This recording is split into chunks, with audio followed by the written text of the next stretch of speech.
Hello students, इस tutorial में हम CBSE class 12th English literature का first chapter the last lesson को स्टडी करने चल रहे हैं और इससे रिलेटेड स्टडी मटेरियल हमारी वेबसाइट पर अवेलेबल है। वीडियो डिस्क्रिप्शन में उसका लिंक होगा, वहाँ जाकर आप विजिट करके वहाँ से you can benefit from those materials.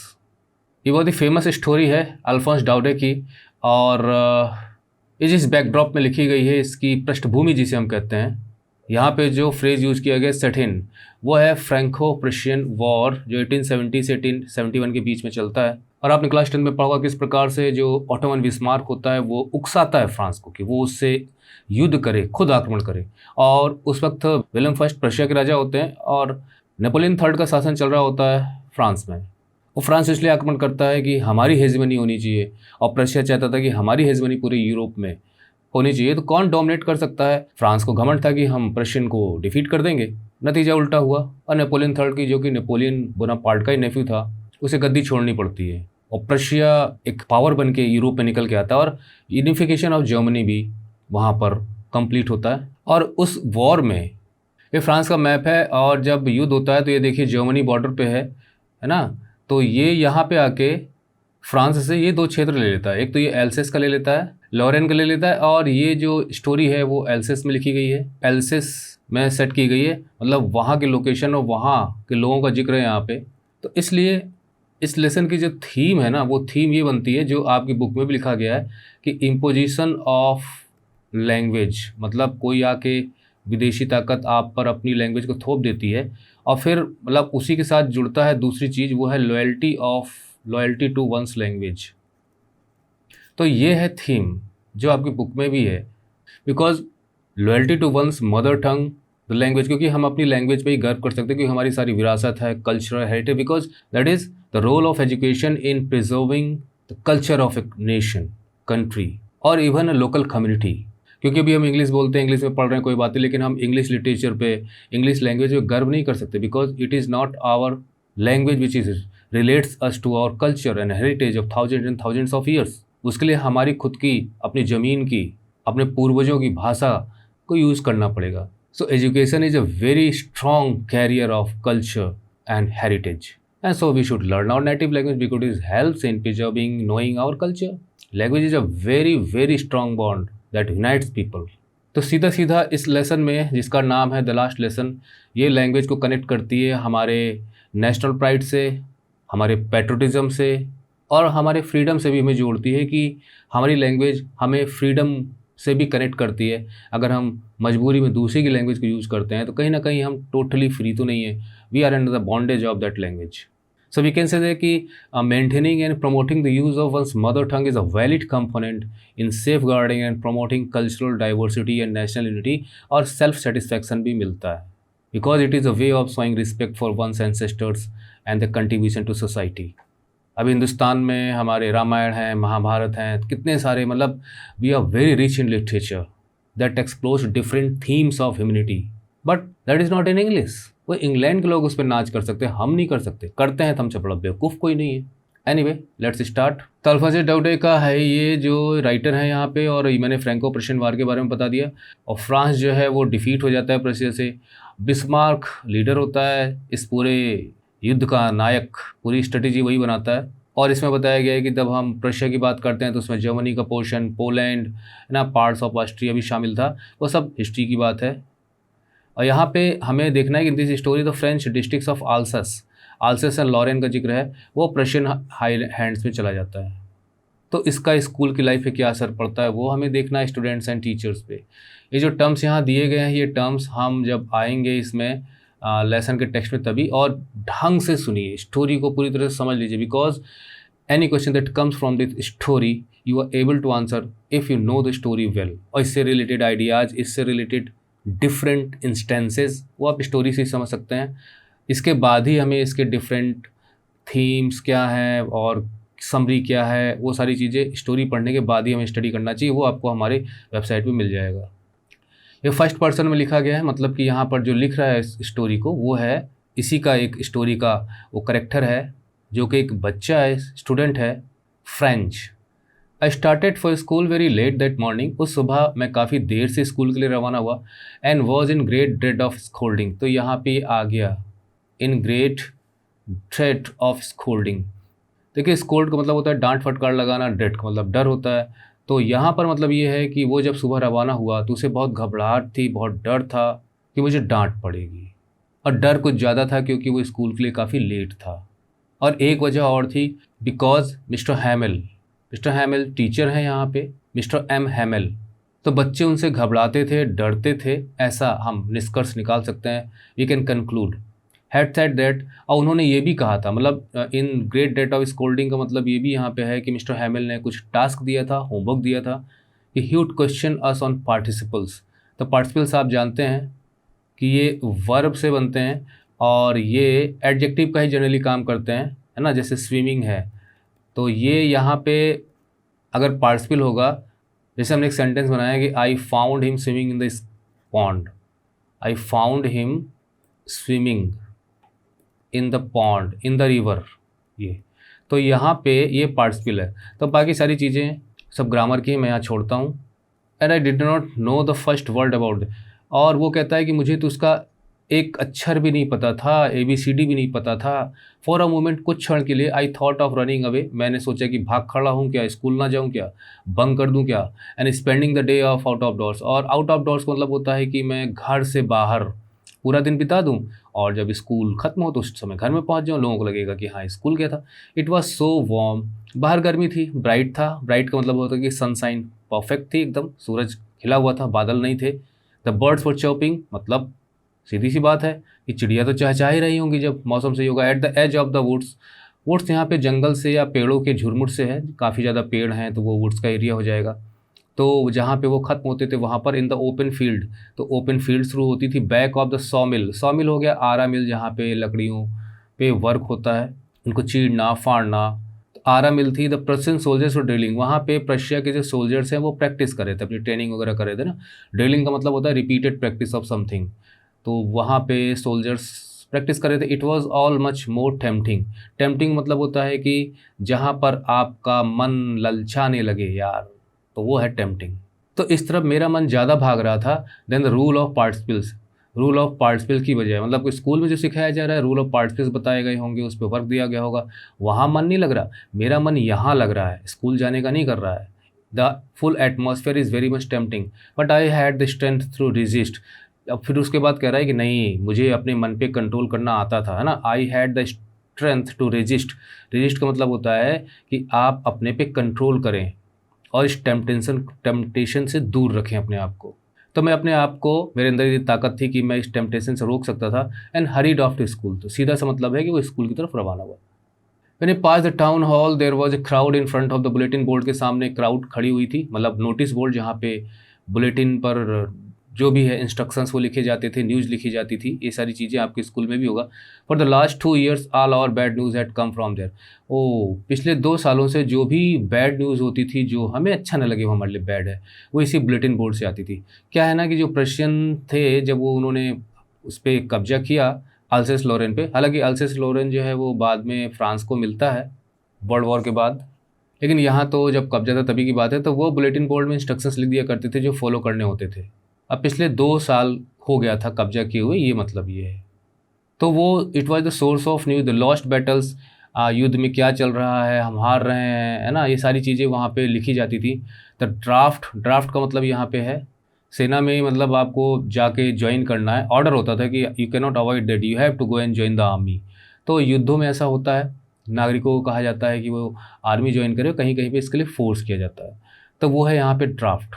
यहाँ पे लिखा गया ना, ये जो कमांडिंग ऑफिसर होते थे आर्मी के, तो उनका ऑर्डर होता था कि you have to come and join the army. तो ये हो सकता है कि बुलेटिन बोर्ड इसलिए भी है कि जब प्रशियंस का कमांड नहीं था तो वो वहाँ पे सूचनाएं होती थी कि किस तरह से फ्रांस परफॉर्म कर रहा है युद्ध में, और बाद में फिर प्रशियंस आ जाते हैं तो वो फिर इस बुलेटिन बोर्ड पे सब लिखते हैं। And I thought of my self, मैंने अपने बारे में सोचा विदाउट स्टॉपिंग, चलता रहा बिना रुके हुए। What can be the matter now, क्या बात हो सकती है, लोग क्यों इकट्ठा हैं इतने। Then as I hurried by as fast as could, जितनी तेज़ी से मैं चल सकता उतनी तेज़ी से मैं जा रहा था। तो ब्लैक स्मिथ मिला मुझे रास्ते में, जिसका नाम था वॉचर। क्या नाम था उसका? वॉचर। हु वाज देयर, वो वहाँ पर था विद हिज अप्रेंटिस, उसका जो साथ में जो सीखने वाला चेला जिसे हम कह सकते हैं, कोई भी न्यू लर्नर है, किसी अंडर ट्रेनी है तो अप्रेंटिस होता है, रीडिंग द बुलेटिन, वो भी बुलेटिन पढ़ रहा था। तो वो मतलब जल्दी जल्दी वहाँ पे जाके देखना चाहता था जहाँ पे भीड़ इकट्ठा है ना, hurried by as fast as could, called after me. Called after का मतलब यहाँ पे ये है कि क्योंकि वो भीड़ के बगल से जब गुजर रहा होगा तो उसने आवाज़ दी उसको, उसका नाम लेके बुलाया, डोंट गो सो फास्ट, अरे इतनी तेज कहाँ जा रहे हो बब।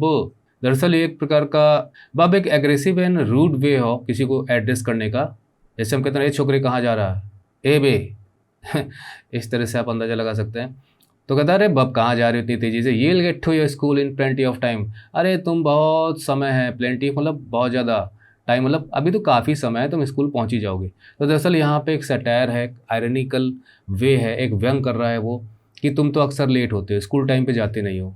तो उसे ये कह के चिढ़ा रहा है, अरे अभी तो बहुत टाइम है, तुम तो बड़ी जल्दी जा रहे हो। I thought he was making fun of me, मैं समझ गया था कि वो मेरा मजाक उड़ा रहा है। Reached mister Hamel's little garden all out of breath. All out of breath का मतलब होता है कि वो इतनी तेज़ी से जा रहा था कि उसकी सांस फूल रही थी।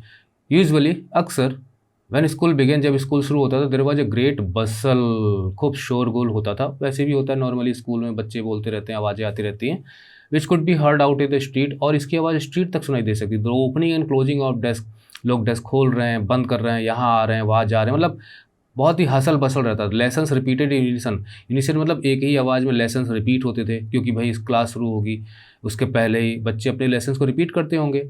अब जो 2-3 बच्चे एक ही साथ जब रिपीट करते होंगे तो यूनिसन बन गया, वेरी लाउड, तेज़ आवाज़ में रिपीट करते थे। ये देखिए उस समय की बात है जब बच्चे काफ़ी पनिशमेंट भी मिलता था और वो पनिशमेंट से बचने के लिए काफ़ी मेहनत करते थे, बोल बोल के चीज़ों को याद किया करते थे, with hands over our ears, और अपने कानों पर हाथ रख लिया करते थे जिससे कि हम उसको अच्छे ढंग से समझ सकें।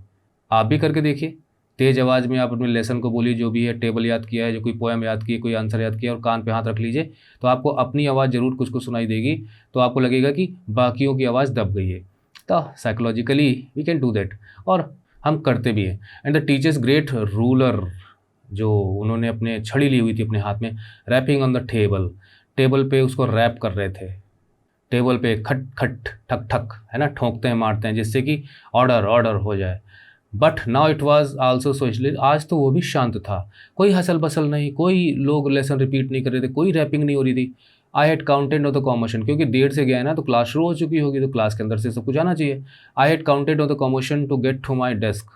देखिए काउंटेड ऑन का मतलब होता है पर मुझे भरोसा रहता था, कि मैं सहारे था, मतलब I depended on the commotion, commotion मतलब इसी शोरगुल पे मैं डिपेंड करता था। तो जो भी अप्रोर और कन्फ्यूज नॉइज आती रहती थी कि ये शोरगुल होता रहेगा, to get to my desk without being seen, और मैं उसी शोरगुल में बचता बचाता अपने डेस्क पर पहुंच जाऊंगा, क्लास चल रही होगी।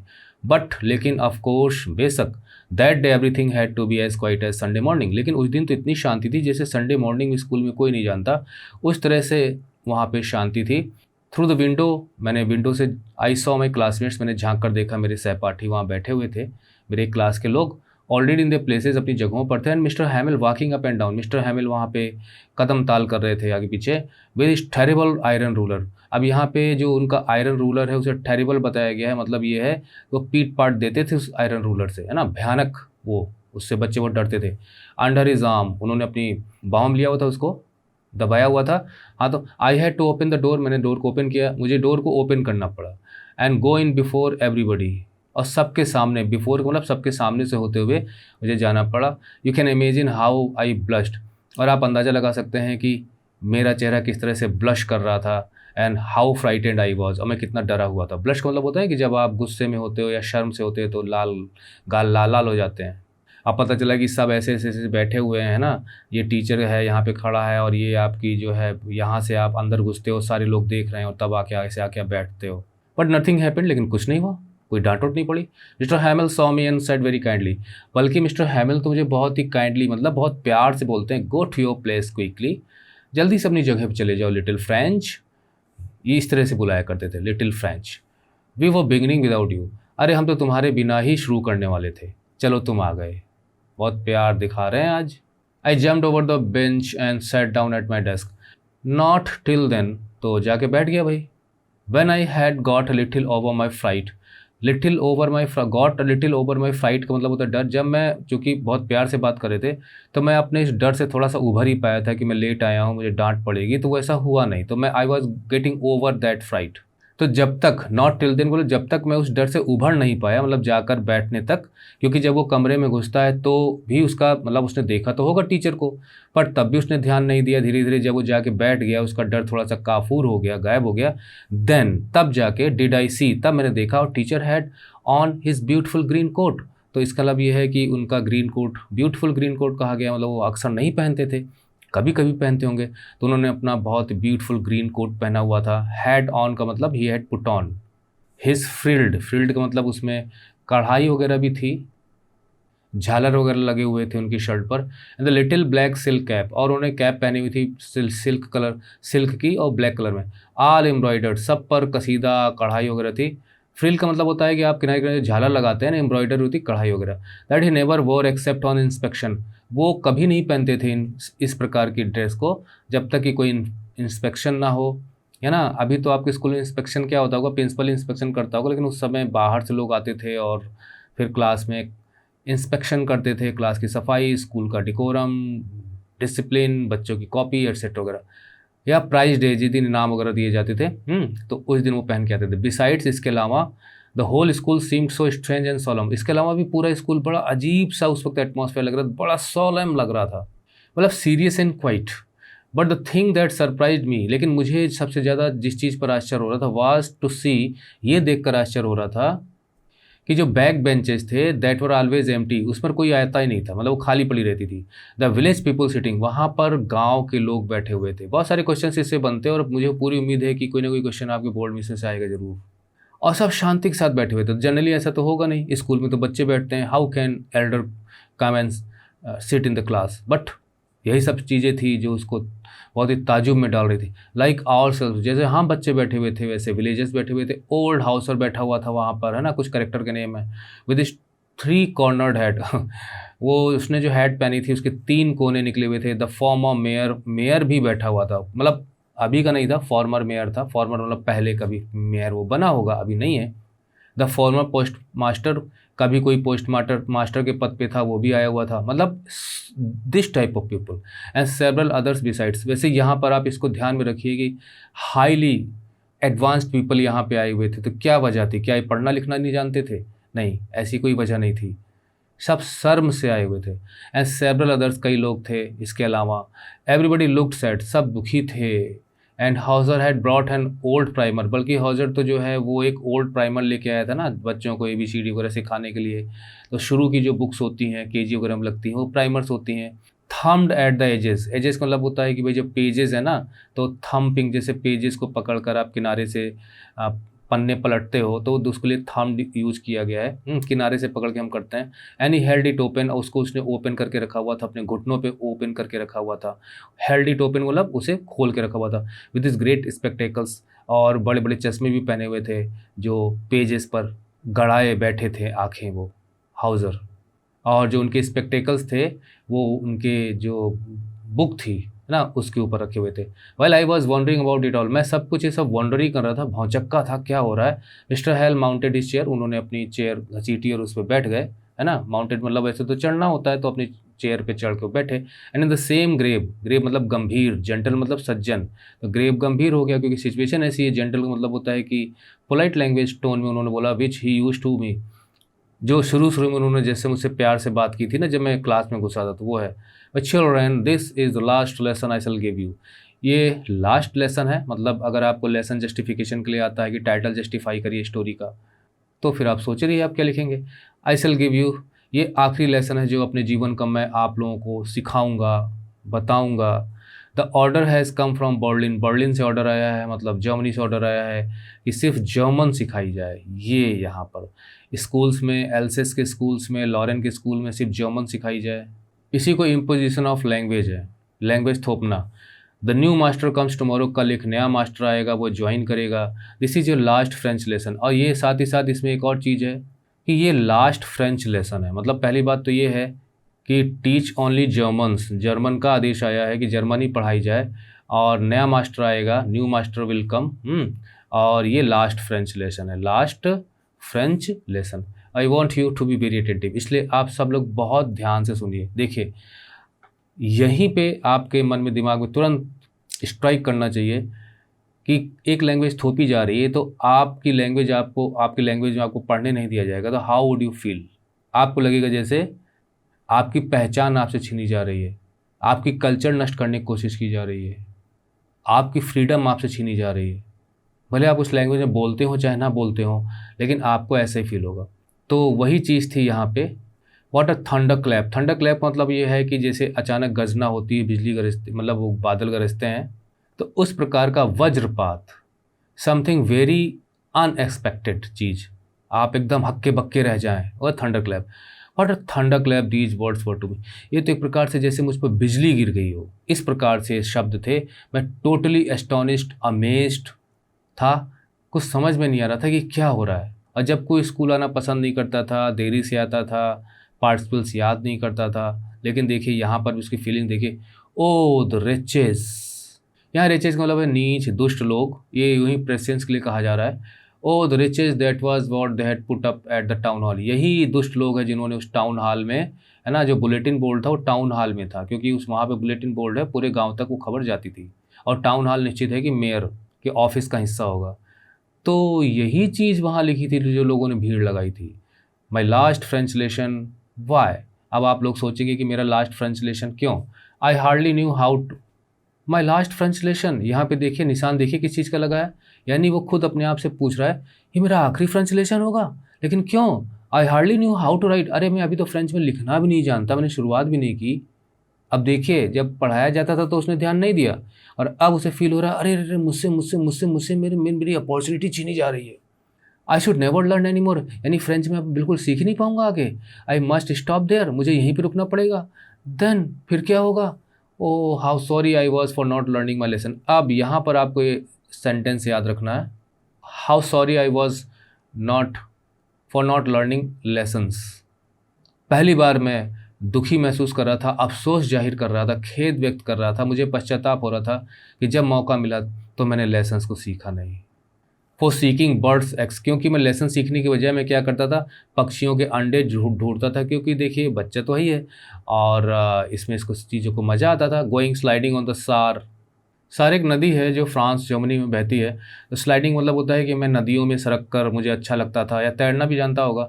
माई बुक्स, जो मेरी किताबें थी, that had seemed much such A nuisance, किताबें उसके लिए न्यूसेंस थी, मतलब किताबें उसके लिए मुसीबत थी एक प्रकार से। आ वाई लगो।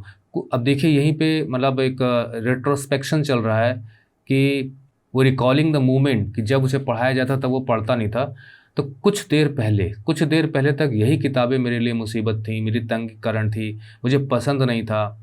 अब मुझे पसंद क्या था? बर्ड्स के एग्स को ढूंढना, सार नदी में जाना। लेकिन अब सब उल्टा हो गया। So heavy to carry my grammar, कि मैं ग्रामर की बुक जो है मुझे लगता था बहुत भारी है जो मेरे बैग में है। And my history of the saints, और हमारे यहाँ जो मतलब जो रिलीजियस एजुकेशन से रिलेटेड है, कि हमारी सेंट्स की जो हिस्ट्री है वो हमें पढ़ाई जाती थी, उसकी किताब मुझे लेके आना पड़ता था। For old friends now that I could not give up.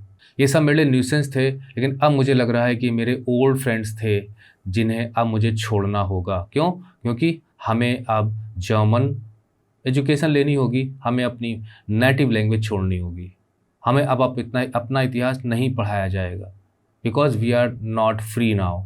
And mister Hamel too, mister Hamel भी थे, मतलब उनको भी मैं छोड़ना नहीं चाहता था। The idea that he was going away, कि अब वो जाने वाले हैं, अब हम कभी उनसे मिल नहीं पाएंगे, क्लास में हमें वो कभी नहीं पढ़ाएंगे, that I should never see him again, और अब हम उन्हें कभी देख नहीं पाएंगे, कभी हम उनसे मिल नहीं पाएंगे। Made me forget all about his ruler and how cranky he was. ये सब ख्याल मेरे मन में आते ही मैं सब कुछ भूल गया, ना मुझे उनका रूलर याद था, ना उनका क्रैंकी बिहेवियर याद था, मतलब थोड़ा सा एनोइंग, चिड़चिड़े टाइप के, सनकी टाइप के, है ना, बात बात पे गुस्सा हो जाना, क्योंकि सबका एक अपना एक करेक्टर की आइडेंटिटी तो होती ही होती है। तो उनके विचित्र और इस तरह के स्वभाव, उनका रूलर, सब बर्दाश्त था, सब मैं झेलने को तैयार था, मैं बुक्स सब लेके आता। आज मुझे ये महसूस हो रहा है जिनसे मैं बचना चाहता था वो सब करने को राजी था, लेकिन ये क्षण बर्दाश्त नहीं हो रहा था कि आखिरी क्षण है। पुअर मैन, बेचारा। It was in honour of this last session that poor man. Poor man का मतलब यहाँ पे टीचर के लिए आया है, क्योंकि अब he has to leave the class यहाँ पर, क्योंकि बेचारगी वाली स्थिति तो सबकी हो गई है। It was an honour of this last lesson that he had put on his fine Sunday clothes. तो यहाँ कारण भी बता रहा है कि शायद इस लास्ट लेसन जो आज वो आखिरी बार हमें को सिखाने जा रहे हैं, शायद उसी के सम्मान में अपनी लास्ट क्लास में उन्होंने संडे क्लॉथ्स पहने हुए हैं। यहाँ पे जो ग्रीन कोट पहना हुआ है, संडे को क्लास लगाई जबकि संडे को छुट्टी रहती है। तो एक स्पेशल मूवमेंट तो है, स्पेशल ओकेज़न तो है ही है जिसको सेलिब्रेट करना चाहते हैं। Now I understood why the old man of the village was sitting there. अब मुझे समझ में आया कि जो गांव के जो लोग थे, ओल्ड मैन जो थे, वो क्यों वहाँ बैठे हुए थे। They are in the back of the room. It was because they were sorry, क्योंकि वो भी बहुत ही अफसोस जाहिर कर रहे थे, क्योंकि उन्होंने भी अपना समय गंवा दिया था। उन्होंने कीमत नहीं समझी फ्रेंच लैंग्वेज की, जैसे आज हम कीमत नहीं समझते हिंदी की। और हमारे टीवी में डिफरेंट इंटरव्यूज़ में देखिए, सब लोग इंग्लिश बक बक बक बक इंग्लिश में बकते हैं, तो लगता है कि वो महान हो गए हैं, वो बाकी लोगों से ग्रेट हो गए हैं, एक विदेशी भाषा पे गर्व करते हैं। जहाँ ज़रूरी है वहाँ बोलो ना, बाकी आप अपनी मदर टंग में बात करो। आप दक्षिण में चले जाइए, साउथ में चले जाइए, कितना वो लोग अपने मदर टंग को, अपनी नेटिव लैंग्वेज को रिस्पेक्ट देते हैं। बाकी इसके इतने सारे क्वेश्चंस हैं ना कि उनके आंसर्स आप पढ़ेंगे तो लेसन बहुत अच्छे ढंग से तैयार हो जाएगा। हमारी वेबसाइट को सब मिलेगा। तो वो लोग सॉरी फील कर रहे थे दैट दे ठू का मतलब ये है कि जैसे मैं फील कर रहा था वैसे वो भी फील कर रहे थे। मैं बहुत चक्का खड़ा था कि क्या पल भर में सब समाप्त हो जाएगा। They had not gone to school. जब हमारे पास किसी चीज़ का अभाव होता है, हम उसकी कीमत तब तक नहीं समझते जब तक वो चीज़ हमसे ले ली नहीं जाती। जब वो चीज़ हमारे पास नहीं होती, खो जाती है, हमसे छीन ली जाती, तब हमें पता चलता है यार वो कितनी कीमती थी हमारे लिए। वही मूवमेंट था यहाँ पे। They had not gone to school anymore. वो लोग भी स्कूल नहीं गए थे ज़्यादातर अपने लाइफ में। It was their way of thinking और master for his 40 years of faithful service. तो ये उनका तरीका था। वहाँ वो लोग आए थे ये थैंक जेस्चर देने के लिए अपने मास्टर के लिए कि पिछले 40 साल से वो किस प्रकार से ईमानदारी से फेथफुल सर्विस उनके बच्चों को देते चले आ रहे थे। And showing the respect for the country, और अपनी कंट्री के लिए रिस्पेक्ट भी शो करना चाहते थे कि आज हमारे कंट्री अगर हार गया है तो किस प्रकार से जर्मन्स टेक ओवर कर रहे हैं, तो हम कम से कम अपनी लैंग्वेज को रिस्पेक्ट तो हम सो ही कर सकते हैं। यहाँ लिखा गया ना, वाज देयर्स नो मोर। वो कंट्री जब अब उनका खुद का नहीं रहा, दूसरों का हो चुका है। Was there's no more. Well I was thinking of this, मैं सबको सोच ही रहा था। I heard my name called, तब मेरा नाम पुकारा गया। वो टीचर ने नाम पुकारा होगा ना, मिस्टर हैमिल ने। It was my turn to recite. Recite मतलब होता है कि मुझे वो चीज़ सुनानी थी, थोड़ा सा लय में सुनानी थी, राइम में सुनानी थी। What would I not have given to be able to say that dreadful rule for the participle all through. What would I not have given का मतलब यह है कि मैंने क्या ना किया होता। What would I not have given, मैंने क्या ना किया होता, मैं वो सब कुछ करता। To be able to say that dreadful rule for the participle, काश मुझे वो डरावने भयानक जो मुझे याद नहीं होते थे, वो पार्टिसिपल के रूल मुझे याद हो जाए। कहने का मतलब ये है कि वो पार्टिसिपल्स लर्न करने के लिए मुझे कोई कुछ भी कहता तो मैं कुछ भी करने को राजी हो जाता, बस वो पार्टिसिपल्स मुझे आ जाते। ऑल थ्रू का मतलब होता है पूरी तरह से, तेज़ी से, स्पष्ट, क्लियर, मैं बिना मिस्टेक के। अगर पार्टिसिपल कोई मैं सिखा देता कोई मुझे, तो मैं वो सब कुछ करने को राजी था कि मैं एबल हो जाऊं कि मैं इस तरह से पार्टिसिपल को कोई पूछे मुझसे बिना मिस्टेक के, मैं विदाउट एनी मिस्टेक मैं सुना सकूं, तो मैं उसके लिए कुछ भी करता। But I got mixed up on the first words and stood there. लेकिन जब मैं खड़ा हुआ वहाँ पे तो मैं पहले ही वर्ड्स में मिक्सअप कर गया, मतलब कन्फ्यूज कर गया। तो देखिए यहाँ पर ये जो इतना हिस्सा है ना, ये बताता है कि उस वक्त उसे महसूस हो रहा था काश मैं आज सुना देता, और मैं सुना देता तो मैं बहुत गर्व महसूस करता कि लास्ट लेसन में मैंने अपने फ्रेंच लैंग्वेज में पार्टिसिपल को सुनाया।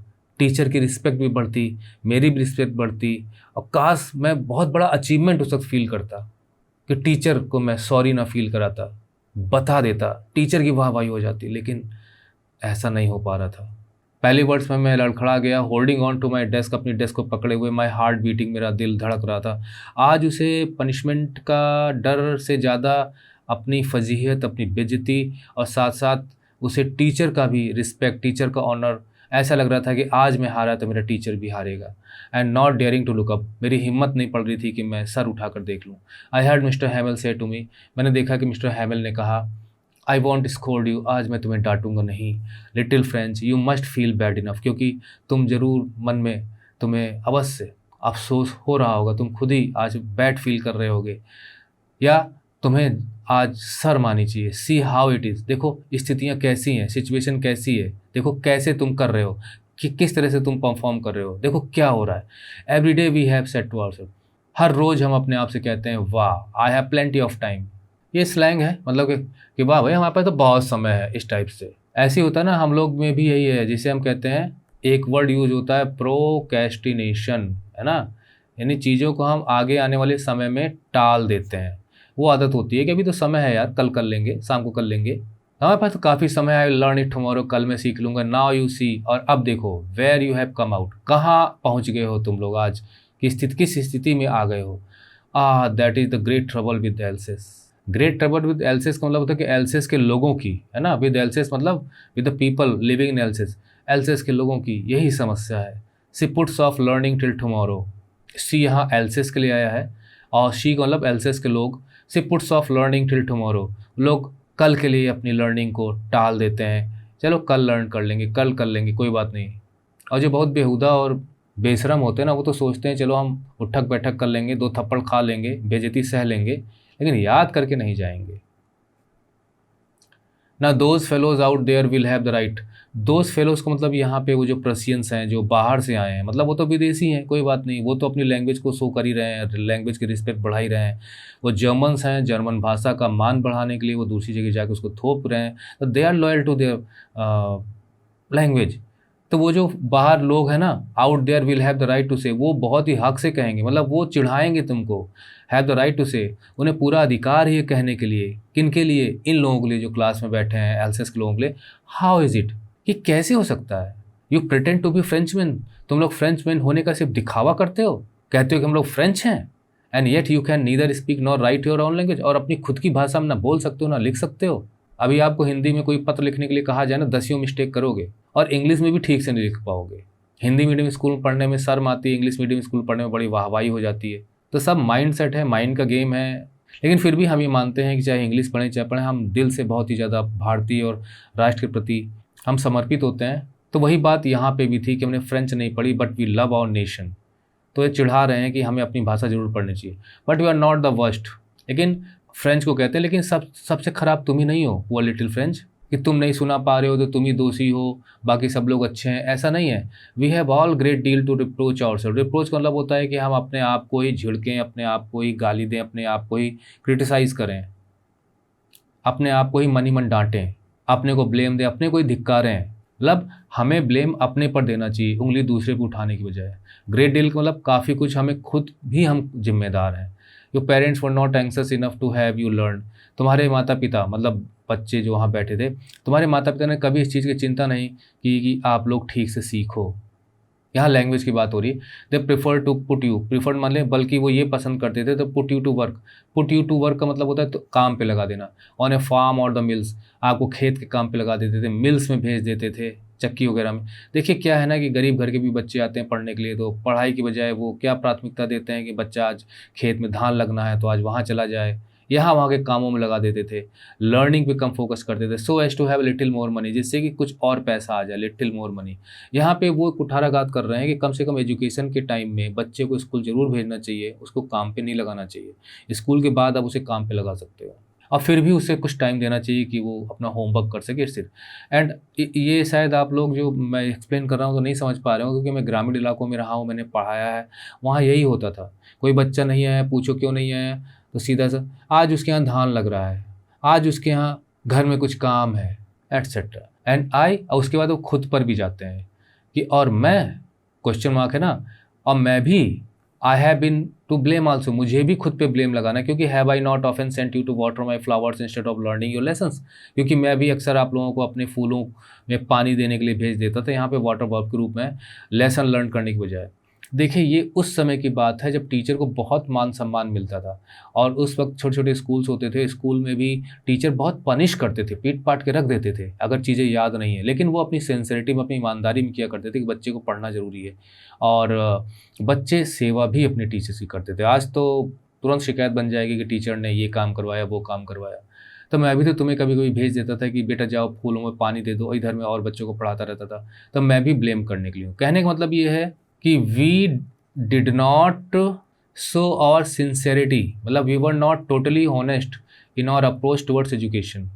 लेकिन ये कोई बहुत बड़ी बात नहीं है कि फ्लावर्स को पानी दे दिया, ये कर दिया, लेकिन ये छोटी छोटी बातें तब फील होती हैं जब घटना घट जाती है ना, तब हम बताते हैं अरे तुम्हें मुझे कॉल कर लेना चाहिए था, अरे तुमने देखा नहीं था क्या, अरे यार बाएं होके चलना चाहिए, अरे कम से कम 2 कदम दूर रहना चाहिए, तुम्हें मालूम है कि तुम ठीक चला रहे हो, सामने वाला तो गलती से गाड़ी चला सकता है, ध्यान नहीं दिया, छोटी छोटी कैलकुलेशन मिस्टेक कर दी, देखो क्वेश्चन गलत हो गया एग्जाम में। जब तक सही चलता है तब तक कोई प्रॉब्लम नहीं, जब ख़राब होता है तो छोटी छोटी चीज़ों पे नज़र जाती है। तो वही चीज़ यहाँ पे है। And when I wanted to go fishing, और जब मैं मछली पकड़ने जाया करता था, did I not just give you holiday, तो तुम लोगों को छुट्टी नहीं दे देता था। ये है, मतलब टीचर खुद को भी अपनी जिम्मेदारी बता रहा है कि मैंने भी गलतियाँ की हैं। Then from one thing to another, फिर एक बात से दूसरी बात तक होते हुए mister Hamel went on to talk to the French language, फिर वो फ्रेंच लैंग्वेज पे चले आते हैं बात करते करते, saying that it was the most beautiful. कहना ही चाहिए क्योंकि सबको अपने, देखिए ये मैप है, वो तो मैंने आपको दिखाई दिया था, ये छोटा वाला एल्सेस है, बड़ा वाला लॉरेन है। वो कहते हैं कि फ्रेंच लैंग्वेज दुनिया में सबसे प्यारी लैंग्वेज है। हम कहेंगे कि हमारी अपनी खुद की लैंग्वेज दुनिया में सबसे प्यारी लैंग्वेज है ना।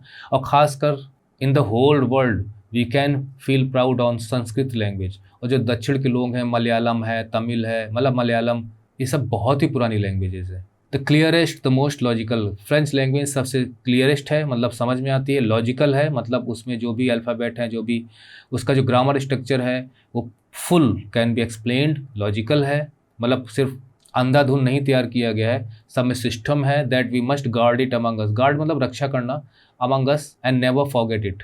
यहाँ वो कह रहे हैं कि हमें अपनी भाषा कभी भूलनी नहीं चाहिए, हमें अपनी भाषा का बचाव करना चाहिए हर हाल में। क्योंकि जैसे मैंने बताया कि किसी भी देश की जो राष्ट्रभाषा होती है, जो लैंग्वेज होती है, वो एक बॉन्ड का काम करती है। क्योंकि हमारे लिटरेचर हैं, हमारी स्क्रिप्ट है, हम लिपि को ही पढ़ते हैं, कोई भी चीज़ हमें मिलती है, अगर हमें सीखना है, पढ़ना है कुछ भी, तो वो लैंग्वेज के ज़रिए ही होता है, कम्युनिकेशन लैंग्वेज के ज़रिए ही होता है।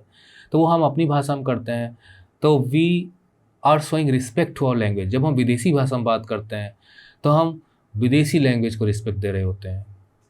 और उस वक्त हमारी बेचारी भाषा एक तरफ पड़ी हुई तरसती देखती रहती है कि मुझे किस तरह से बायकाट कर रहा है।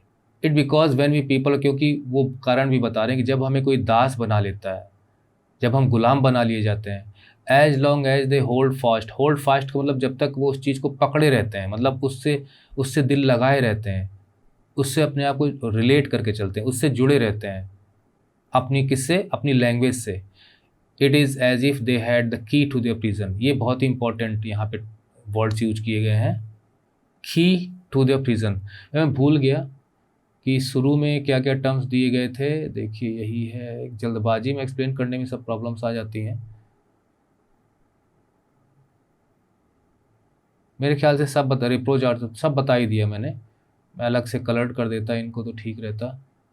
देखिए ये यूनिसन हो गया, ये काउंटेड ऑन हो गया जो मैंने बताया था, ये टोटली डिपेंडेड, ये ग्रेट बसल है, और ये है थर्म द एजेस, मतलब उनके पन्ने पलट रहे थे अपने अंगूठे से, और ये है रिप्रोच आवरसेल्व्स। ठीक है, तो यहाँ ये कहते हैं कि हम गुलाम बना लिए भी जाएं तो कोई बात नहीं, लेकिन जब तक हम अपनी लैंग्वेज को अपने दिल में बैठा के चलते हैं, उसका साथ नहीं छोड़ते हैं, होल्ड फास्ट टू का मतलब है उसका साथ हम नहीं छोड़ते हैं, देन तो वो ही हमारे जो हमारा जेल है, हमारा कारागार है, हम अपनी कैद से, अपनी गुलामी से इसी लैंग्वेज के ज़रिए बाहर निकल सकते हैं। यही है कुंजी उसकी। इसमें मैं आपको एक एग्जांपल देता हूँ किस प्रकार से जो पोलैंड था, तो पोलैंड पे जब रशियन टेक ओवर करते हैं तो वहाँ पे वो पोलिश भाषा पे रोक लगा देते हैं। स्कूलों में ये होता है कि सिर्फ रशियन लैंग्वेज पढ़ाई जाएगी, क्योंकि आप किसी की लैंग्वेज को ख़त्म करते हो तो वहाँ के कल्चर को ख़त्म करते हो। लैंग्वेज कितनी इंपॉर्टेंट है आप इसी से अंदाज़ा लगाइए। जब अंग्रेज़ यहाँ आए तो उन्होंने कहा कि हमें यहाँ पे इंग्लिश पढ़ाना पड़ेगा, इससे हमें काम करने वाले लोग भी मिलेंगे, प्लस यहाँ की कल्चर भी धीरे धीरे नष्ट होगी। क्योंकि एजुकेशन में सेंध लगा दो, एजुकेशन में वहाँ की लैंग्वेज को ख़त्म करना शुरू करो, अपने आप वहाँ की कल्चर ख़त्म होनी शुरू हो जाएगी। तो इसी लैंग्वेज, गुलाम बनने के बावजूद भी अगर हम अपनी लैंग्वेज को रिस्पेक्ट करते हैं तो वही हमें हमारी हमारी हमारी कैद से, हमारी गुलामी से हमें बाहर निकालेगी। क्योंकि आप हमारे शरीर को गुलाम बना सकते हो, हमारे मन को तो नहीं बना सकते। Then he open a grammar. बाकी जो है आपको इसके जो आंसर्स में जो वेबसाइट पर मटेरियल है वो एक्सप्लेनेशन वहाँ मिल जाएगा। Then he open the grammar and read us our lesson. फिर उन्होंने ग्रामर की बुक ओपन करी और हमारा, then he open grammar and read us our lesson. फिर उन्होंने ग्रामर की बुक खोली और हमारे लिए लेसन पढ़ा। I was amazed to see how well I understood. और आज मैं बड़ा आश्चर्य महसूस कर रहा था, बहुत ही अमेज था, बहुत चक्का था कि कितनी आसानी से मैं सीख रहा था। Now here is the psychology. जैसे यहाँ लिखा है कि हाउ वेल आई अंडरस्टूड, क्यों? आज मन लग रहा था, आज आपको इस लेसन की कीमत समझ में आ रही थी, आज आपको लग रहा था कि आज के बाद हमारा टीचर हमारे पास नहीं रहेगा, हमारी लैंग्वेज हमारे पास नहीं रहेगी, कल हमें एक विदेशी लैंग्वेज बेवजह सीखनी पड़ेगी, बेमन से सीखनी पड़ेगी। और जब हम फुली फ्रीडम हमें थी हमारी अपनी लैंग्वेज सीखने के लिए, तब मैंने नहीं सीखी। तो आज एक एक पल मैं बहुत ही अटेंटिव था और मुझे कितने अच्छे ढंग से समझ में आ रही थी, यानी मेरा पूरा मन लग रहा था। आज मैं सब सीख लेना चाहता था क्योंकि आगे मुझे फ्रेंच सीखने का मौका ना मिलता। All he said seem to so easy. आज जो कुछ भी वो कह रहे थे इतना आसान लग रहा था, इतना आसान लग रहा था। ओफो, ये आप बच्चे जो आप लोग इनको पढ़ रहे हो ना, जो ध्यान नहीं देते ना, वो बस इतना ध्यान दे। मैं बस इतना कहना चाहता हूँ कि आप किसी के साथ कुछ वक्त बिताते हो तो उसे समझना शुरू कर देते हो। लोग पहले से ही बितकना शुरू हो जाते हैं जो चीज़ उनको क्लियर नज़र नहीं आती, क्लियर समझ में नहीं आती। आई थिंक टू, मुझे भी ऐसा लगता है, फ्रेंच कह रहा है, that I had never listened so clearly. आज जितनी ध्यान से मैं सुन रहा था उतने ध्यान से तो मैंने सुना ही नहीं कभी। तो मैटर क्या है? Listening. When you are not listening properly in the class, you are not going to understand. जो टॉपर्स होते हैं क्लास के, वो बस क्लास में अपनी लिसनिंग पावर को बहुत मजबूत करके रखता है और साथ में माइंड अप्लाई करते रहता है। And that he had never explained everything so much with patience. और साथ में ये भी है कि टीचर ने भी कभी इतने पेशेंस के साथ कोई चीज़ कभी एक्सप्लेन नहीं की थी, है ना। आज वो भी सबसे बेस्ट टीचिंग देना चाहते थे। It seemed almost as if the poor man wanted. ऐसा लग रहा था जैसे कि, एज इफ मतलब जैसे कि the poor man means the teacher wanted to give us all he knew before going. ऐसा लग रहा था जैसे आज इसी थोड़े से पलों में वो सब कुछ दे देना चाहते हों जो उनके पास था, जो भी ज्ञान था पूरा बांट देना चाहते हो। ऐसे ही होता है जब हमारे विदाई के पल होते हैं, हमें कोई संस्था छोड़ के जानी होती है, या आपको अपने दोस्तों से विदा होना पड़ता है, या आपकी पोस्टिंग हो गई, आप दूसरे स्कूल ज्वाइन करने जा रहे हो, या कॉलेज स्कूल लाइफ खत्म हो गई, अलग अलग कॉलेजेस में आप जा रहे हो जो अलग अलग स्टेट में है। तो उस वक्त क्या होता है, उस क्षण को कितना ही आप लोग सेलिब्रेट करना चाहते हो, दुखी होते हो, लेकिन उस क्षण को कितना कीमती मानते हो। ऐसा लगता है कि अपने दिल में सब कुछ उड़ेल के रख दें हम। तो वो है and to put it all into our heads. अब वो सब हमारे दिमाग, हमारे सिरों में घुसेड़ दें एक ही झटके में, वन स्ट्रोक, है ना, एक ही बार में। तो दिमागों में घुसेड़ने का मतलब है कि हमारे दिमाग में वो इंस्टिल कर दें, सिखा दें हमें। After the grammar we had a lesson in writing. फिर हमें लिखना सिखाया गया। That day mister Hamel had new copies for उस दिन वो हमारे लिए नई कॉपीज़ लेके आए थे। That just to celebrate the movement. उस मूवमेंट की अहमियत को दिखाने के लिए, उस मूवमेंट्स को ख़ास बनाने के लिए कि ये हमारे आखिरी क्षण है। तो हम अपने ड्रेस में आए थे, नई कॉपीज़ लेके आए थे। Written in beautiful round hand. Round hand मतलब जो गोल गोल अक्षर बनाए हुए थे रनिंग हैंड में, उसमें लिखा हुआ था फ्रांस एल्सेस, फ्रांस एल्सेस। ओफो, फ्रांस फ्रांस नहीं रहा, जर्मनी का हो गया। एल्सेस एल्सेस नहीं रहा, मतलब फ्रांस का एल्सेस नहीं रहा, जर्मनी का हो गया। फ्रांस साथ में जोड़ा गया था, एल्सेस साथ में जोड़ा गया था, है ना, कि हम लोग महसूस करें कि पल भर में कल से क्या होने वाला है। They look like little flags floating everywhere in the school room. और दे का मतलब होता है जो लिखा हुआ था फ्रांस एसेस, फ्रांस एसेस। तो कमरे में जगह जगह मतलब फ्लैग्स भी लगे हुए थे, उनमें भी यही लिखा हुआ था पूरे स्कूल रूम में। हंग फ्रॉम द रोड, रोड से लेके, मतलब जब ये आ रहा था तो वहीं से लेके और डेस्क तक, बच्चों के डेस्क तक पर वो लगे हुए थे, झंडे लगे हुए थे। यू ऑट टू, देखिए झंडा कपड़े का होता है, क्या कीमत है उसकी, लेकिन वो रिप्रेजेंट करता है पूरे नेशन को। दैट इज़ वाई हमारी फीलिंग्स हमारे नेशन से जुड़ी होती हैं, तो फ्लैग भी फीलिंग्स को इवोक कर पाता है। You ought to have seen how everyone set to work. You ought to have seen का मतलब ये हम दर्शकों से कह रहा है, मतलब यू का मतलब वी रीडर्स, कि आप लोगों को देखना चाहिए था how everyone set to work की जब टीचर ने टास्क दिया, कोई काम दिया, तो किस प्रकार से लोग जुट गए थे काम करने में। And how quiet it was, और कितनी शांति थी चारों तरफ।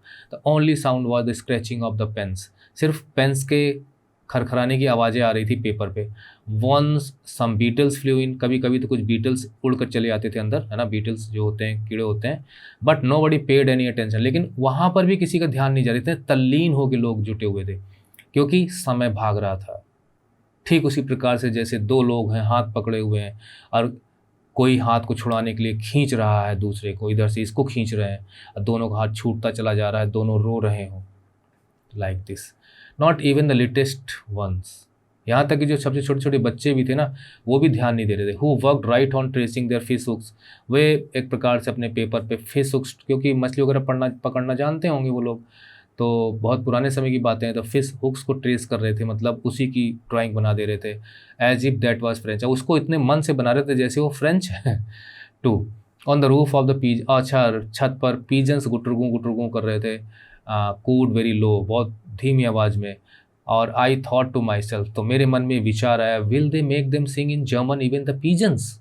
अब इसे कैसे एक्सप्लेन कर सकते हैं कि विल दे मतलब यहाँ पे है कि वही जो प्रसियंस हैं, जो विदेशी लोग हैं, make them sing in German, क्या वो भी इनको पीजन्स को जर्मनी में गाने पे मजबूर करेंगे? कहने का मतलब ये है कि जो एनिमल ह्यूमन बींग्स को छोड़ के बाकी सब लोग जो है ना, वो अपनी फ्रीडम खोते नहीं। आप उन्हें अगर पिंजरे में भी बंद कर दोगे, कहीं पे भी डाल दोगे, तो वो अपनी लैंग्वेज में ही बोलेंगे, मरते दम तक अपनी लैंग्वेज में बोलेंगे। कुत्ता भौंकेगा, हाथी चिंघाड़ेगा, शेर दहाड़ेगा और पीजन्स गुटरगू करेंगे। मीन्स कि प्रशियंस हमसे तो जो करवाना चाहते हैं करवा सकते हैं, पर इनसे नहीं करवा सकते। मतलब they are more loyal to their language. यानी आदमी इन पीजन से भी गया गुजरा एक प्रकार से, कि हम अपनी भाषा नहीं सीख रहे थे। When I looked up from my writing, जब मैं राइटिंग से मतलब मैं भी लिख रहा था और जब सिर उठा के देखता था, आई सो मिस्टर हैमिल, मेरी नज़र मिस्टर हैमिल पे जाती थी, सिटिंग मोशनलेस, बिना हिले डुले बैठे हुए, ओहो, in his chair engaging first at one thing. तो चुपचाप उनकी आंखें टकटकी लगाए देख रही थी, कभी इस जगह उनकी नज़र जाती थी, कभी दूसरी जगह उनकी नज़र जाती थी, मतलब सामने ही, as if he wanted to fix in his mind just how everything looked in that little school room, कि वो शायद अपनी आंखों में ये फिक्स कर लेना चाहते थे कि कैसा कैसा क्लासरूम है, क्लासरूम में कहाँ कहाँ पे कौन कौन सी चीज़ें हैं, मतलब नॉस्टैल्जिक फील कर रहे थे। ही वॉज इन नॉस्टैल्जिया कि आज ये छोड़ के जाना पड़ेगा, यही डेस्क है, यही क्लास है, यही बेंच है, यही जो जिस पे मैं बैठा हूँ, यही रूम है, यही खिड़कियाँ हैं, यही दरवाजे हैं, आज के बाद मैं यहाँ नहीं रहूँगा। Just everything looked in a little school room, school room छोटा था, फैंसी, है ना, जब हम अपनी इमेजिनेशंस में खो जाते हैं, तरह तरह की चीज़ें सोचना शुरू करते हैं, that is called fancy. For 40 years, 40 साल से he had been there in the same place, इसी जगह सेम प्लेस में, सेम क्लासरूम में, सेम स्कूल में वो 40 साल से पढ़ा रहे थे, मतलब इसी स्कूल में पढ़ा रहे थे, सेम प्लेस। विद इस गार्डन आउटसाइड, बाहर गार्डन था, विंडो से दिखाई देता था, and is class in front of him, और क्लास उनके सामने थी, बगल में उनके गार्डन था और यहाँ क्लास थी। सोचिए गार्डन को उन्होंने सजाया होगा, है ना, ग्रोथ गार्डन की उनकी वजह से हुई होगी, और सब छोड़ के जाना पड़ेगा। तो चीज़ें सब वैसी की वैसी हैं, जस्ट लाइक दैट, लेकिन only the desk and benches, सिर्फ डेस्क और बेंचेस हैं वो थोड़ा सा वर्न आउट हो गई, जिसकी वजह से स्मूथ हो गई हैं। तो शुरू में जब लकड़ी की डेस्क बेंचेस रहती हैं तो वो रफ़ रहती हैं, लेकिन जब उनमें बैठते रहते हैं, हमारे मतलब बॉडी टच होती रहती है डेस्क बेंच वगैरह पे एक्सेट्रा, तो वो धीरे धीरे स्मूथ हो जाते हैं। तो वो घिस पिट गए थे, उनका कलर चेंज हो गया था, बाकी सब चीज़ें सेम थी। द वॉलनट ट्रीज़, वो जो वॉलनट का पेड़ था, अखरोट का पेड़ था। The garden were taller, garden में जो पेड़ पौधे थे थोड़े बड़े हो गए थे। एंड द होप वाइन, तो होप के पेड़ की जो लताएं हैं, बेल हैं, जिनको उसने खुद लगाया था अपने हाथ से, है ना, twined about the Windows to the roof, तो वो विंडोज़ पर ऐंठती हुई, लपेटती हुई रूफ तक चली गई थी, ऊपर खिड़की मतलब बाहर, जिससे खूबसूरती बढ़ रही थी। How it must have broken his heart, उनका दिल टूट रहा होगा। टू लीव इट ऑल, सब कुछ छोड़ के जाना है। पुअर मैन, कई बार पुअर मैन आया है, तो पुअर मैन का मतलब होता है कि लाचार स्थिति में थे बेचारे। टू हियर हिज सिस्टर, उसके बाद फिर यहाँ पे शायद वहाँ रहते भी रहे होंगे। To hear his sister moving about in the room above, तो ऊपर छत पर मतलब जो फर्स्ट फ्लोर होगा, तो उसमें उनकी सिस्टर की मूवमेंट की आवाज़ आ रही थी ऊपर छत पे। पैकिंग देयर ट्रंक्स, वो अपने जो सामान रखने वाले जो बक्से हैं उनको वो पैक कर रहे थे। For they must leave the country next day, क्योंकि उन्हें अगले ही दिन कंट्री छोड़ के जाना होगा, क्योंकि यहाँ पे नया मास्टर आएगा। But he had the courage to hear every lesson, but he had the courage to hear every lesson, courage माने होते हिम्मत होती है, पर यहाँ पे करेज का मतलब होता है कि उनके अंदर इतना पेशेंस था कि ऐसी स्थिति में भी वो चीज़ों को अवॉइड कर सकते थे, लेकिन फिर भी वो सिंसियरली क्लास में डील कर रहे थे, टीच कर रहे थे, कि वो हर लेसन को सुन सकते थे, हर बच्चे से सुन सकते थे आखिरी तक, और पढ़ा भी सकते थे। इसलिए यहाँ लिखा है कि after the writing we had a lesson, तो राइटिंग के बाद फिर हमें हिस्ट्री का लेसन दिया गया। एंड देन बेबीज़ चैंटेड, उसके बाद फिर बच्चों के लिए जो प्राइमर्स होती है ना, बा बी बी बो बू, मतलब जैसे हम आ ई ऊ, ये सब चीज़ें। Down there at the back of the room old Hauser had put on his spectacles, तो जो बैक बेंचेस पे बैठे हुए थे ना, वही जो ओल्ड हाउसर का जिक्र है यहाँ पे, तो वो फिर पुट ऑन, अब जो उसके जो चश्मा जो रखा हुआ था वो उसकी बुक पर ऊपर रखा हुआ था, है ना, शुरू में हमने बताया, तो उसको पहन लेता है। एंड होल्डिंग इज प्राइमर, क्योंकि ये प्राइमर से पढ़ाया जा रहा है, तो भाई जो बिल्कुल नहीं पढ़े लिखे थे उनके लिए तो प्राइमरी काम आएगी। Holding his primer in both hand, दोनों हाथों में प्राइमर को लेके, spell the letters with them, और वो लेटर्स को स्पेल कर रहा था। He could see that he too was crying, और आप देख सकते थे, रे मतलब ये हम रीडर्स, कि वो भी रो रहा था। Oh, his voice trembled with emotion, उसकी आवाज़ में बोल तो रहा था पर उसकी आवाज़ में कब का पहाड़ थी। मेरे ख्याल से जितना भी हम पढ़ रहे हैं उसमें से मुझे ये लाइंस जो है इमोशनल बना रही हैं कि अब कल एक दूसरा मास्टर आएगा, 40 साल से पढ़ाने वाले ये टीचर चले जाएंगे, कल जर्मन थोप दी जाएगी, जर्मन में हमें बोलना पड़ेगा। आज हमारी मातृभाषा माँ जैसी, मतलब जो सम्मान हमें देना चाहिए था, हमने नहीं दिया। And it was so funny to hear him, funny का मतलब होता है कि यहाँ पे अजीब सा, and it was so funny to hear him, तो उन्हें सुनकर बड़ा अजीब सा लग रहा था। That he all wanted to laugh and cry, funny का मतलब होता है कि थोड़ा सा अनयूजुअल हो और शायद आप हंसी भी थोड़ा बहुत, कि hear him that he all wanted to laugh and cry, कि हम सब लोग उनकी इस स्थिति पर रोएं कि हंसें, ये समझ में नहीं आ रहा था। मतलब हम हंसना भी चाहते थे, रोना भी चाहते थे, क्योंकि वो जो क्योंकि हम तो बच्चे ही थे। बच्चे बहुत ज़्यादा उतना इमोशनल हो नहीं पाते हैं, उनके इमोशंस दूसरे प्रकार के होते हैं, इमोशंस की कॉम्प्लेक्सिटी में वो नहीं फंसते जल्दी। तो उसको रोता हुआ देखकर, उनको रोता हुआ देखकर हमें भी हंसी भी आ रही थी, पर हमें रोना भी आ रहा था। क्यों? क्योंकि वो सच में क्राई कर रहा था, उसकी सिचुएशन हमें भी समझ में आ रही थी। How well I remember it, that last lesson. उसके बाद वो फ्रेंच कहते हैं कि उफ, वो लास्ट लेसन मुझे आज भी कितना याद है, वो दिन मुझे कितना याद है, वो पल मुझे कितना याद है। ऑल एट वंस, तुरंत ही द चर्च क्लॉक स्ट्रक 12, फिर 12 बजते हैं दोपहर के। देन द एंजलस, ये प्रेयर होती है, दोपहर की 12 बजेगी। At the same moment the trumpets, वो जो सेना के पास तुरही होती है, वो उसको बजाते हैं, पूं पूं पूं करके, तो दूर तक उसकी आवाज़ जाती है, जिससे लोगों को संदेश मिल जाता है कि ये क्या टाइम है और क्या करना है।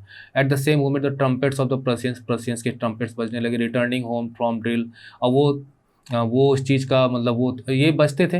मैं आर्मी एरिया में रहा हूँ तो मैं जानता हूँ कि ये टाइम टाइम में बजते थे, और उसका मतलब होता था, क्योंकि भाई घड़ी तो सबके पास नहीं है, लेकिन ये ट्रम्पेट बता देता था क्या करना है। तो ड्रिल का टाइम ओवर हो गया था। साउंडेड अंडर और विंडोज़, तो सोल्जर्स रिटर्न हो रहे थे, तो वो ही बजा रहे थे इसको, ऐसा लिखा है यहाँ पे, trumpets of the person returning from the drill. तो साउंडेड अंडर और विंडोज़, वो अंडर और विंडोज़ मतलब तो हमारे खिड़की तक उनकी आवाज़ें आ रही थी, बगल से गुजर रहे थे। साउंडेड अंडर और विंडोज़ का मतलब ये है कि हमारी खिड़की तक उनकी आवाज़ें आ रही थी। मिस्टर हैमिल स्टूड अप, मिस्टर हैमिल खड़े हो गए। वेरी पेल, चेहरा पीला पड़ गया, है ना। चेहरा पीला पड़ने का सीधा सा मतलब होता है कि when you are very sad, horrified, बहुत डरे हो, बहुत दुखी हो, होपलेस हो, तो चेहरे का रंग उड़ता है। इन इस chair I never saw him look so टाल, आज मैंने उन्हें इतना लंबा कभी नहीं देखा। देखिए यहाँ पे टाल का मतलब वो है कि जब चेयर से खड़े हुए तो उनकी लंबाई बढ़ी, इसमें कोई दो राय नहीं। बट सो टाल का मतलब होता है कि इतना महान, मतलब ये व्यक्तित्व तो कितना महान था, कितनी इंपॉर्टेंस थी हमारी लाइफ में इनकी, ये अब हमें समझ में आ रहा है। पहले भी वो उठकर चले जाया करते थे, पर मेरा उतना ध्यान नहीं जाता था। आज पहली बार मैं उन्हें full straight stand up position में मैं उन्हें देख रहा था, महसूस कर रहा था। तो यहाँ पे फीलिंग भी जुड़ी हुई है, यहाँ पे टीचर की इम्पोर्टेंस भी जुड़ी हुई है, फैंस के मन में उनके लिए रिस्पेक्ट भी जुड़ी हुई है। अब वो कुछ देर तक खड़े रहे होंगे वहाँ पर, तो पूरा एक इमोशनल सेटअप यहाँ पे बनता है। माई फ्रेंड्स सेड ही, उन्होंने कहा, आई बट समथिंग चोक्ड, वो कुछ कहना चाहते थे लेकिन उनका गला रुंध गया। मतलब जब आंसू आ गए, मन में रोना आ गया, तो गले से आवाज़ नहीं निकल रही थी। He could not go on, वो कंटिन्यू नहीं कर पाए, वो अपनी बात को आगे जारी नहीं रख पाए, मतलब वो आगे कोई वर्ड बोल नहीं पा रहे थे। Then he turn to the blackboard, उसके बाद उन्होंने ब्लैक बोर्ड की तरफ अपना मुंह कर लिया, यानी पीठ इनकी तरफ हो गई, जिससे कि उन्हें रोता हुआ कोई देख ना पाए। एंड टूक अ पीस ऑफ चाक, एक चौक उन्होंने लिया, and bearing on with all his might. Bearing मतलब होता, बियरिंग का मतलब, बियरिंग माइट मतलब ताकत, यानी जब वो बोर्ड पे लिख रहे थे तो पूरी ताकत लगा रहे थे उस पर। Bearing with on with his all his might, on का मतलब ये है कि जितनी भी ताकत वो कलेक्ट कर सकते थे। He wrote as large as, और जितना बड़ा वो लिख सकते थे, है ना, चौक पे दबाव डाल के लिख रहे थे। That is bearing on with all his might, that is collecting together all his strength, and जितना बड़ा लिख सकते थे। We will love France, means long live France, France जिंदाबाद, फ्रांस अमर रहे। देन स्टॉप्ड एंड लीन्ड, उसके बाद रुक गए, फिर उसी पे झुक गए। एक हाथ शायद उन्होंने बोल्ट पे रखा होगा, पीठ तो लोगों की तरफ थी, अपना सिर झुका होगा नीचे। His head against the wall, दीवार के अगेंस्ट अपना सिर झुकाया। एंड विदाउट ए वर्ड, बिना कुछ कहते हुए ही मेड अ जेस्चर, उन्होंने इशारा किया। जेस्चर मीन्स उन्होंने इशारा किया टू अस रेज हैंड अपने हाथ से, स्कूल इज डिसमिस्ड, मतलब उन्होंने इशारा किया होगा ना, बैक बैक बैक, ऐसे पीछे की तरफ कि चले जाओ, यू मे गो, अब आप जा सकते हो। इन सब के जो भी आप थिंक्स यू रीड वगैरह जो भी इन टेक्स्ट क्वेश्चन है वो सब हमको आपको वेबसाइट पर हमारे मिल जाएंगे, ये सब कुछ आपको मिल जाएंगे। और आप चाहेंगे तो हम यूट्यूब पर भी आपको इसका पीडीएफ शो कर देंगे, कमेंट में लिखना होगा आपको।